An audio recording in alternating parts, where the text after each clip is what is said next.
I never thought love had a color until society painted mine wrong. As his fingers traced my cheek, he whispered, "You're everything I want." 3 months later, I watched from across the room as he proposed to a woman who wasn't me. Money talks. Society listens. My name is Maya Johnson. Not that names really matter in this story. What mattered was what people saw when they looked at me. A black woman. Successful, yes. Beautiful, I've been told. But still, in their eyes, not quite the right fit for one of New York's most eligible bachelors. I've spent the last 5 years building my event planning business from the ground up, starting with small corporate functions and working my way up to the glittering galas of Manhattan's elite. The kind where champagne flows like water and a single centerpiece costs more than my first apartment's rent. I became the woman who could transform empty ballrooms into magical spaces where the wealthy and powerful, networked, donated millions to charities they'd forget about the next day and pretended the world outside their bubble didn't exist. That's how I met James Whitman, 38, self-made tech millionaire with a smile that could melt the ice sculptures I carefully selected for his company's annual charity gala. The son of old money, who'd made his own fortune anyway. The kind of man whose presence commanded attention the moment he walked into a room. I was just another vendor to him at first, someone to nod at politely while discussing seating arrangements and menu selections. But New York has a way of creating moments of intimacy in the most unexpected places, like when a sudden downpour trapped us both under the awning of a coffee shop after our third planning meeting, or when I stayed late at the venue, triple-checking every detail the night before his event, and found him sitting alone in the empty ballroom, tie loosened, vulnerability written across his face. "Do you ever feel like you're just playing a part?" he asked me that night. I didn't know then that this question would be the beginning of our story, and eventually the end of it too. What followed was a whirlwind that swept me off my feet and then dropped me from heights I never should have allowed myself to reach. A romance hidden in plain sight, filled with stolen glances across crowded rooms, text messages that made my heart race, and promises whispered against my skin that dissolved like morning mist when daylight came. I should have known better. I did know better. But the heart doesn't always listen to the mind's warnings, does it? So here I am, sharing how I became the secret that a powerful man needed to keep, the love he wouldn't fight for, the choice he couldn't make when society presented its bill. Stay with me as I tell you how I fell for a man whose world wouldn't let him fall for me. Not because our story is unique. These tales have played out countless times across history, but because maybe, just maybe, by sharing it, someone else might recognize the warning signs I missed. Or better yet, someone might find the courage to choose love over expectation. The courage James never found. It was a Tuesday in September when James Whitman first walked into my office. I remember because the morning light was streaming through my windows at that perfect autumn angle, making the dust particles dance in the air like tiny stars. My assistant had warned me that Whitman Tech's CEO wanted to meet personally about their upcoming charity gala. Unusual, as these meetings typically involved event coordinators, not the actual billionaires themselves. "Ms. Johnson." His voice was deeper than I expected, carrying that unmistakable confidence of someone who knows their time is valuable. "I've heard impressive things about your work." He extended his hand, and I noticed the absence of a wedding ring before I even looked up at his face. When I did, I was struck not by his appearance, though he was undeniably handsome in that polished way that money often affords, but by the genuine curiosity in his eyes. He was actually seeing me, not looking through me like so many clients did. "Mr. Whitman, the pleasure is mine," I replied, gesturing to the chair across from my desk. "Though I have to admit, CEOs don't usually attend these preliminary meetings." He smiled, settling into the chair with an ease that somehow didn't feel entitled. "I'm not usual in many ways, Ms. Johnson. Besides, this year's gala is particularly important to me. The education initiative we're launching is personal. Over the next hour, as we discussed venue options and potential themes, I discovered that James had grown up with limited resources. His mother had worked 3 jobs to ensure he received the education that eventually became his ladder out of poverty. It wasn't just PR talk, his passion radiated through every word. "What about you?" he asked suddenly, catching me off guard. "What made you choose event planning, especially for the upper crust of Manhattan?" No client had ever asked me that before. They hired me for my expertise and aesthetic, not my story. But something about the way he leaned forward, genuinely interested, made me answer honestly. "I grew up watching my mother clean the homes of people who threw parties like the ones I now plan," I said. "I'd see these glimpses of beautiful gatherings through doorways before being shuffled along. I promised myself that one day I'd be the one creating those magical moments, not just peeking in from the outside." His eyes softened. "And now you've built an empire from that promise." "Hardly an empire," I laughed, "but I'm proud of what I've created." The following weeks involved multiple planning sessions, each one stretching longer than necessary. We'd finish discussing floral arrangements and somehow end up debating the merits of sci-fi novels or sharing childhood memories. I told myself it was professional rapport, good for business, but the way my pulse quickened when my phone displayed his name suggested otherwise. The shift happened at the venue walkthrough, 3 weeks before the gala. We'd stayed late, long after the catering team and my assistants had gone home. The massive ballroom of the plaza was empty except for us, our voices echoing slightly against the ornate ceilings. "I want the stage here," he said, standing in the center of the room, arms outstretched. "When I announce the scholarship program, I want to see every face in the room." I walked over, shaking my head. "The acoustics won't work. You'll be backlit by those windows, and no one will hear you properly over dinner service."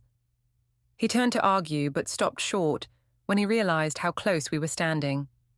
In the dimmed evening lighting of the ballroom, with the city glittering beyond the windows, something shifted in the air between us.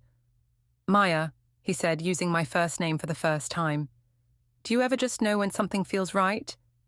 My professional resolve wavered. "I'm your event planner, Mr. Whitman." "James," he corrected softly.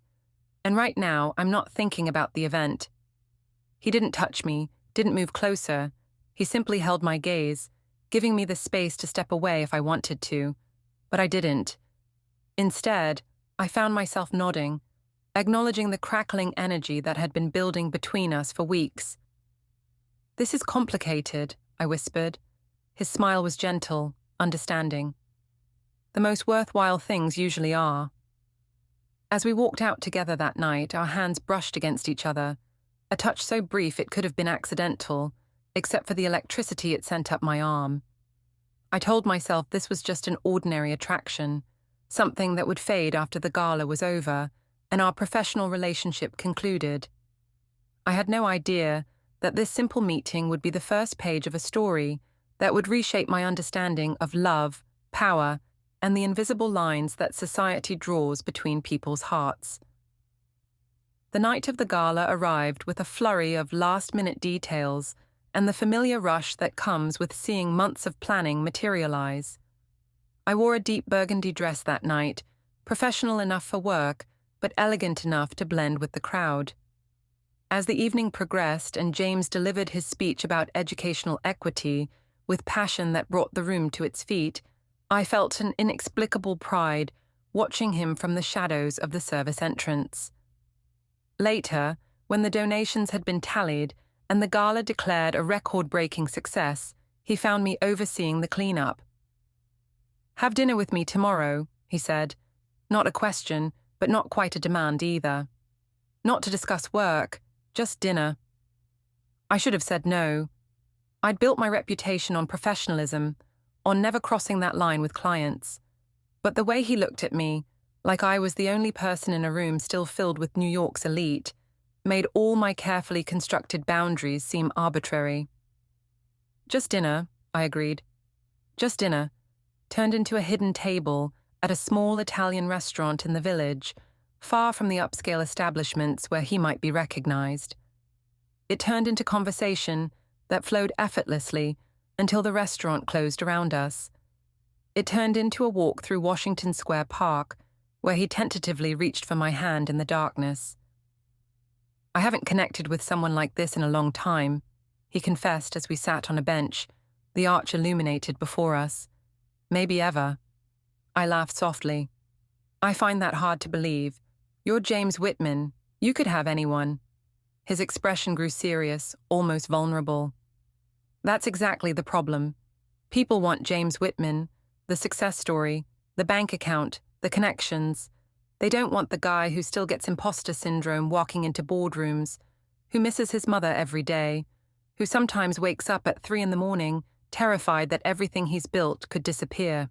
The raw honesty in his voice caught me off guard. This wasn't the polished businessman from magazine covers. This was someone showing me the cracks in his armor, trusting me to see them. "What about you?" he asked. "What scares Maya Johnson at 3 a.m? I hesitated, then decided to match his honesty with my own. That no matter how successful I become, people will always see my skin color before they see my accomplishments. That I'll always be working twice as hard for half the recognition. He was quiet for a moment, then squeezed my hand. "I see you, Maya. All of you." That night ended with a kiss that felt like coming home to a place I'd never been before. And despite every warning bell going off in my mind, I let myself fall. Our relationship evolved in the spaces between public appearances, coffee shops in Brooklyn where no one from his social circle would venture, late-night conversations in my apartment where he'd show up with takeout and stories about his day, weekend escapes to a cabin he owned upstate where we could briefly pretend the outside world didn't exist. With James, I discovered sides of myself I'd kept hidden. I laughed more freely, dreamed more boldly. We'd stay up late dreaming about traveling the world together, about the foundation we could build, combining his resources and my community connections. In those moments, cocooned in the warmth of possibility, I could almost forget the reality of our situation. But there were signs I chose to ignore. The way he'd tense if we encountered someone he knew while we were together. The carefully worded introductions. "This is Maya Johnson, the brilliant mind behind our successful fundraiser. Never my girlfriend or even my friend." The photos on his social media, always professional, always with an appropriate distance between us. "It's complicated," he'd say when I brought it up. "The board is conservative. My family has expectations. I need time to figure out how to navigate this." And I believed him, because I wanted to, because when we were alone, the way he looked at me made me feel like the only woman in the world. Because when he talked about our future, it seemed so vivid I could almost touch it. Then came the midnight confessions, whispered against my skin as we lay intertwined in the darkness. "My mother has these archaic ideas about legacy," he admitted one night, "about continuing the family line with someone from our social circle. It's absurd, but she's all the family I have left." "And what do you think?" I asked, heart pounding. He pulled me closer. "I think they'll love you once they know you. I just need to find the right time." The right time. That phrase became the refrain of our relationship. The right time to meet his friends. The right time to make us public. The right time that somehow never arrived. "I'm falling in love with you," he whispered one night as dawn broke through my bedroom windows. "And it terrifies me." "Why?" I asked, tracing the lines of his face with my fingertips. His answer came after a long pause. "Because loving you means being brave enough to disappoint people I've spent my whole life trying to please." I should have recognized that statement for what it was, not a promise, but a warning. Instead, I held him tighter and whispered back words I couldn't take back. "I love you too." For 3 beautiful, painful months, we existed in this limbo, close enough to touch, to love, to plan, but always with the world kept at arm's length. Every moment perfect when we were alone, and every moment a reminder of what we weren't when we weren't. until the night that changed everything. I always thought I was prepared for reality. Growing up Black in America, you develop a certain resilience, an understanding that some spaces aren't designed to welcome you. But falling in love has a way of making you forget the lessons life has taught you. It makes you believe in possibilities over probabilities. The invitation came on a Tuesday.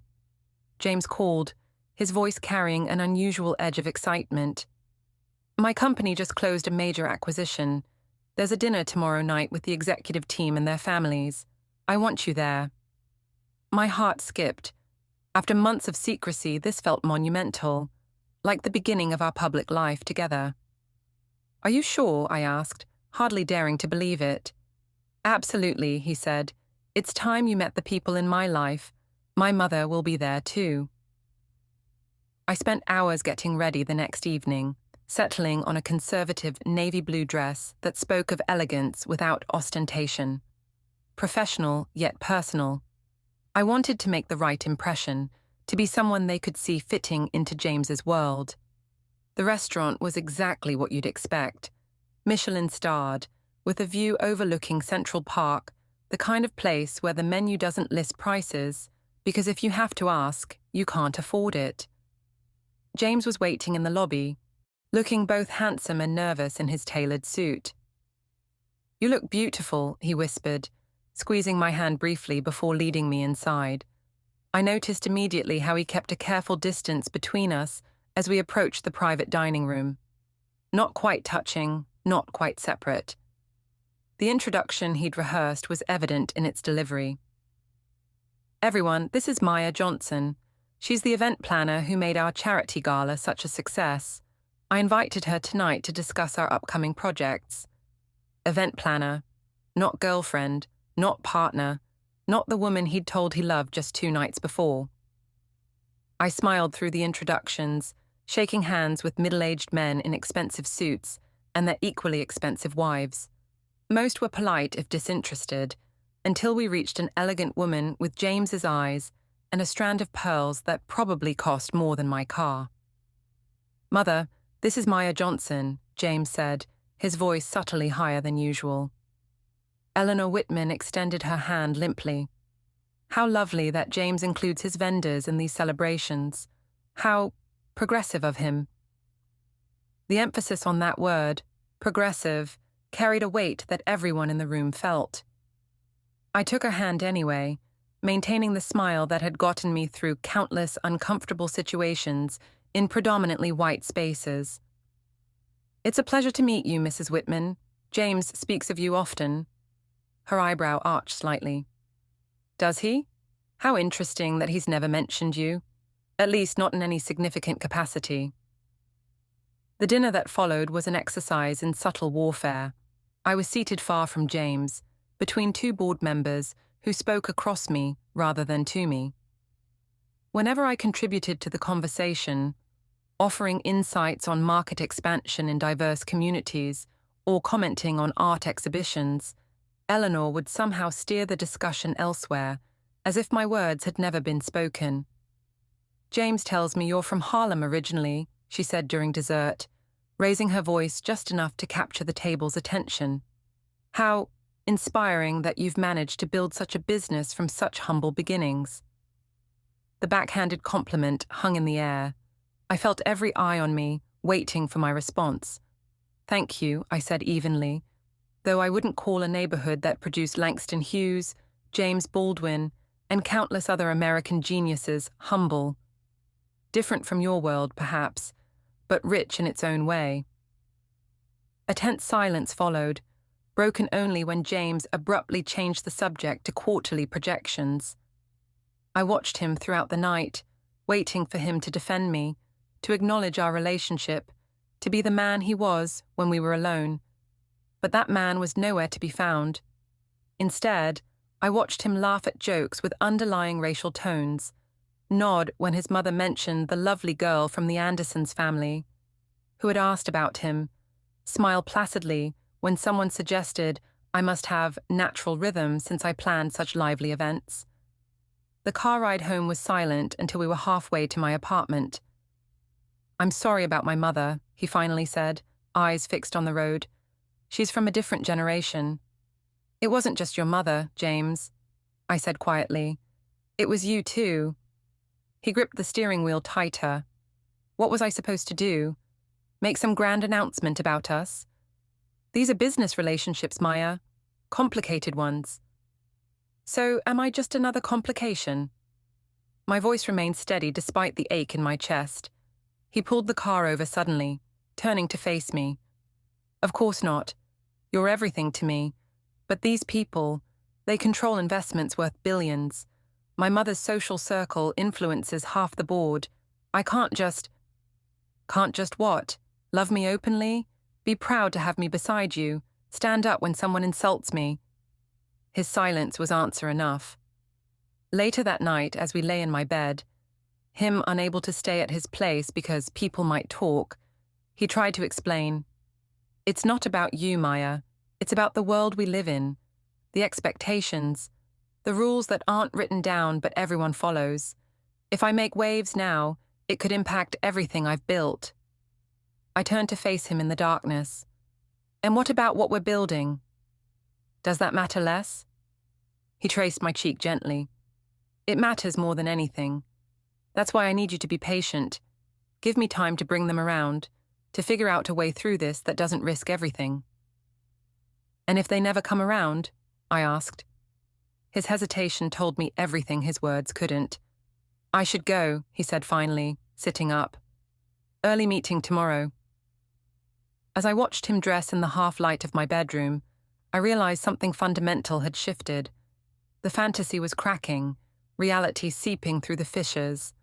I thought about my mother, who had cleaned houses and raised me alone after my father died, who had told me never to shrink myself for anyone's comfort. James, I said as he reached for the door, I won't be someone's secret forever.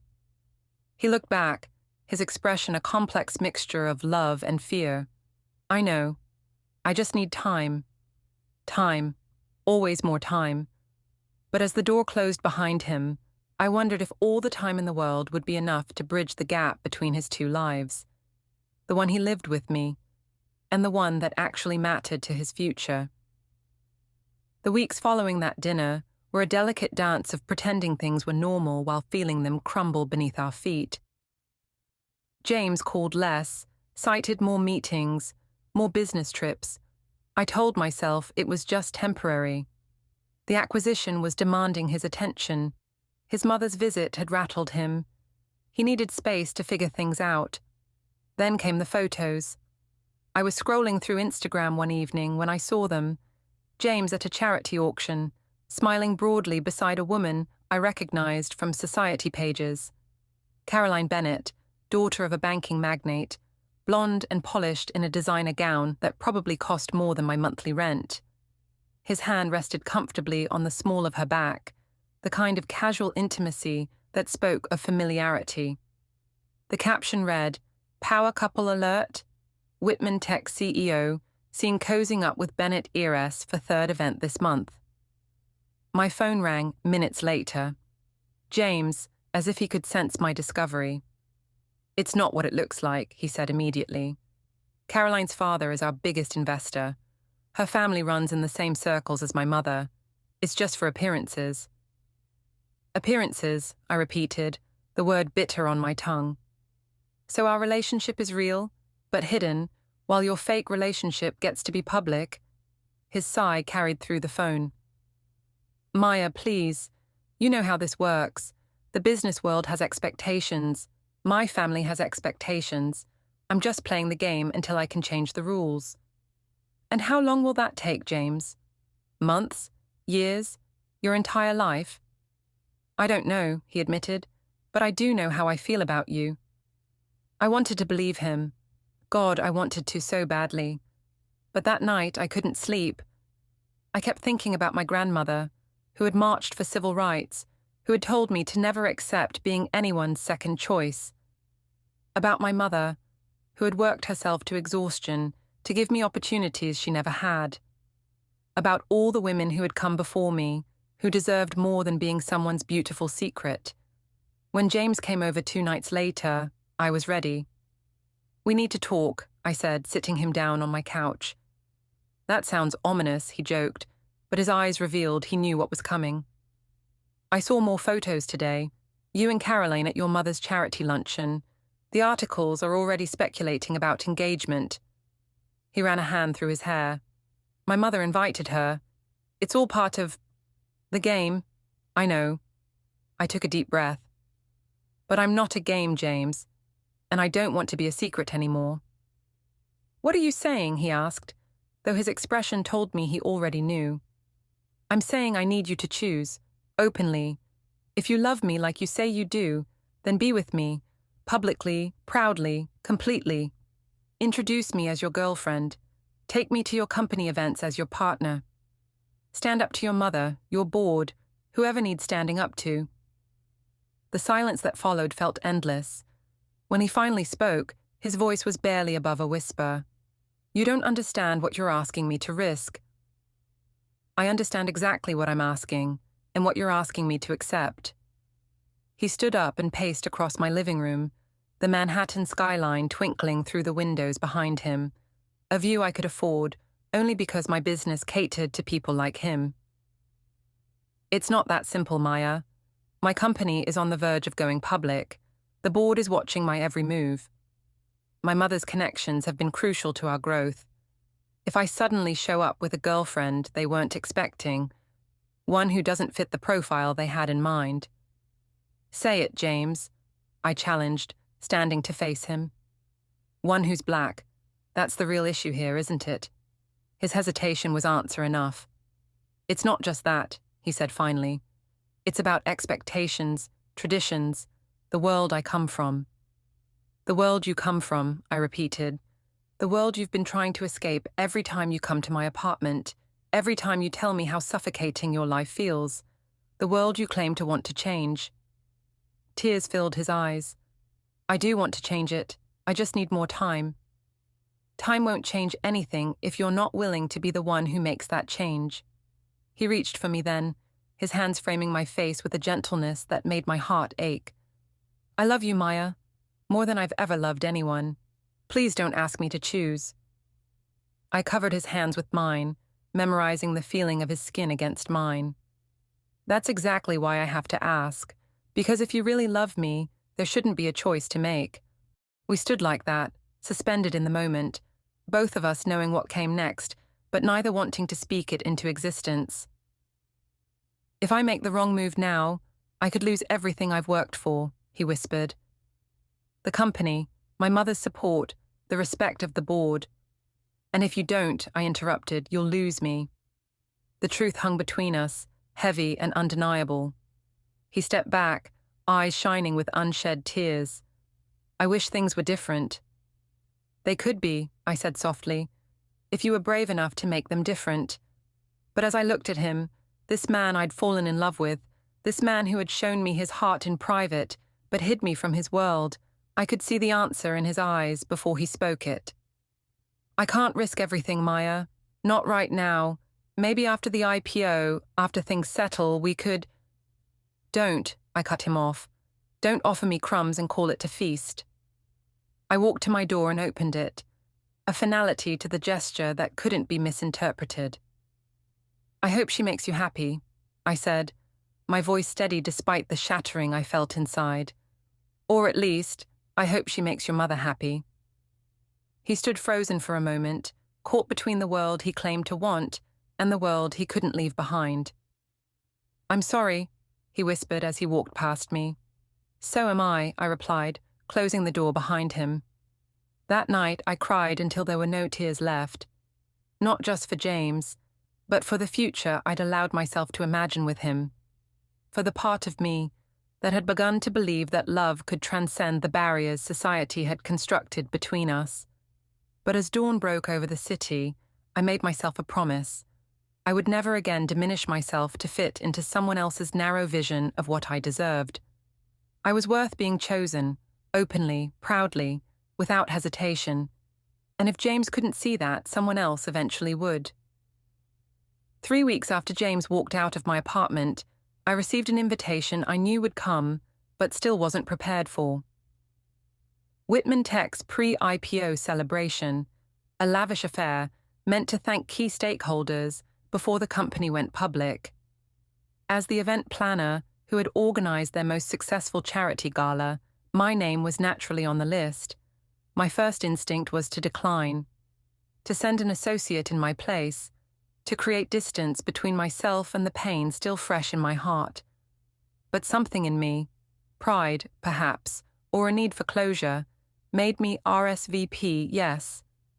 I chose a gold dress that night, not to stand out, but to remind myself of my worth. To walk into that room not as someone's secret, but as a woman who deserved to take up space, who had built a successful business through talent and determination, who refused to shrink herself for anyone's comfort. The grand ballroom at the plaza, the very place where James and I had first acknowledged our feelings for each other, was transformed into a celebration of wealth and achievement.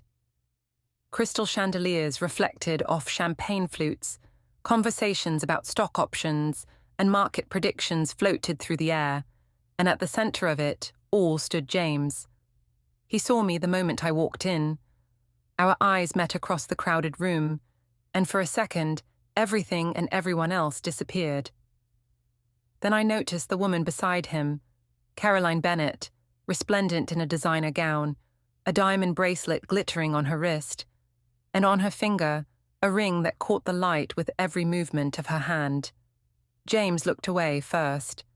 I moved through the party on autopilot, accepting congratulations on the event's success, discussing potential collaborations with other executives, smiling when appropriate. A perfect professional. But inside, each breath felt like inhaling shards of glass. It wasn't until later, when I stepped onto the terrace for air, that he approached me. "You came," he said, his voice carrying that familiar warmth that once made me feel like the only person in his world.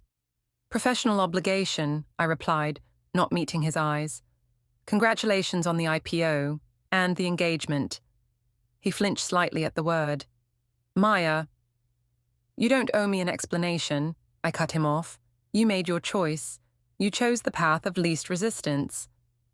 "Is that what you think?" A trace of anger colored his voice. "That this was easy?" I finally turned to face him fully. "I think you chose what was familiar over what was real, what was expected over what could have been extraordinary." The silence between us stretched, filled with all the words we'd said and those we never would. "For what it's worth," he said finally, "I miss you. Every day." I looked past him through the windows, where Caroline was now chatting with Eleanor Whitman, both women laughing politely at some shared joke, the perfect picture of the world he'd chosen. "Missing something isn't the same as being brave enough to fight for it," I said quietly. He reached for my hand but stopped himself halfway. Even now, in this semi-private moment, he was aware of who might be watching. "Be happy, James," I said, stepping back. "I mean that sincerely." As I turned to leave, he called after me. "Are you? Happy, I mean?" I paused, considering the question honestly. The weeks since our breakup had been a journey, from devastation to anger, to a slow, steady rebuilding of myself. I'd reconnected with friends I'd neglected during our relationship, thrown myself into new projects for my business, remembered the woman I was before James entered my life. "I'm getting there," I answered truthfully, "because I chose myself, even when you couldn't choose me." That was the last real conversation we had. I watched from a distance 2 months later as headlines announced the merger between Bennett Financial and Whitman Tech, accompanied by photos of the perfect power couple at their engagement party. I saw their wedding coverage in Vogue, noted the carefully cultivated guest list of politicians, celebrities, and business titans. Sometimes, late at night, I wonder if he's truly happy, if the trade-off was worth it, if he ever thinks about what might have been if he'd found the courage to defy expectations. But those thoughts come less frequently now. Because the truth is, loving James taught me something invaluable. My worth isn't determined by whether someone is brave enough to choose me in spite of societal pressures. My worth exists independently of anyone else's validation. I still plan events for Manhattan's elite, still create magical moments for people with more money than they know what to do with. But now I do it on my own terms, with a confidence that comes from knowing exactly who I am and what I deserve. And when I catch glimpses of James at these events, both of us professional, polite, worlds apart, I no longer feel that sharp ache of what could have been. Instead, I feel grateful for the lesson, painful as it was. Because sometimes, not being chosen is the greatest gift you can receive. It forces you to choose yourself instead. It's been 2 years since that night at the plaza. 2 years of rebuilding, growing, and learning to trust my own worth again. Last week, I saw James across a crowded ballroom at another high society event. He looked tired behind his perfect smile, his eyes missing that spark I once fell in love with. Caroline stood beside him, elegant as always, though the society pages have started whispering about trouble in paradise, rumors of separate vacations, of James working too much, of Caroline being seen at events without her wedding ring. I don't know if those rumors are true, and honestly, I no longer need to know. His life is his own now, as mine is my own. My business has expanded beyond Manhattan. I now have offices in Chicago and Los Angeles, a team of talented people who share my vision for creating meaningful experiences rather than just expensive ones. Last month, I launched a foundation that provides event planning internships to young women from underserved communities, giving them access to a world that often tries to keep them out. Sometimes I wonder if James sees the press about my success, if he ever thinks about the life we might have built together, if he ever regrets choosing the path of least resistance over the path of greatest meaning. But those thoughts come less frequently now, overtaken by dreams of my own future rather than our lost past. Love, I've learned, isn't about being someone's secret or someone's compromise. Real love declares itself proudly. It stands in the light. It doesn't calculate risks or worry about appearances. Real love chooses you, openly, completely, without hesitation, or it isn't love at all. I used to think my story with James was a tragedy, a what might have been narrative of star-crossed lovers separated by societal expectations. Now I recognize it was actually the beginning of something much more important, my journey to fully choosing myself. So if you're watching this and you recognize yourself in my story, if you're hiding your relationship because someone isn't brave enough to claim you publicly, if you're accepting scraps of affection when you deserve the whole feast, if you're diminishing yourself to fit into someone else's narrow vision of what's acceptable, I hope you hear this. You deserve someone who chooses you every day, in every way, in front of anyone who's watching. Someone who sees your worth as non-negotiable. Someone who understands that love isn't a liability but the greatest asset they could ever possess. And if that person doesn't exist in your life yet, be that person for yourself first. Choose yourself. Stand proudly in your own light. Build a life so full and rich that anyone who wants to be part of it has to add to its beauty, not diminish it. Because the most powerful love story isn't about finding someone who completes you. It's about becoming so completely yourself that the right person recognizes you immediately and chooses you without hesitation. That's the love I'm waiting for now. Not a love that hides, but a love that illuminates. Not a love that questions, but a love that answers. Not a love that fears the world's judgment, but a love that changes the world's perspective. And until that love arrives, I am more than enough on my own. So are you.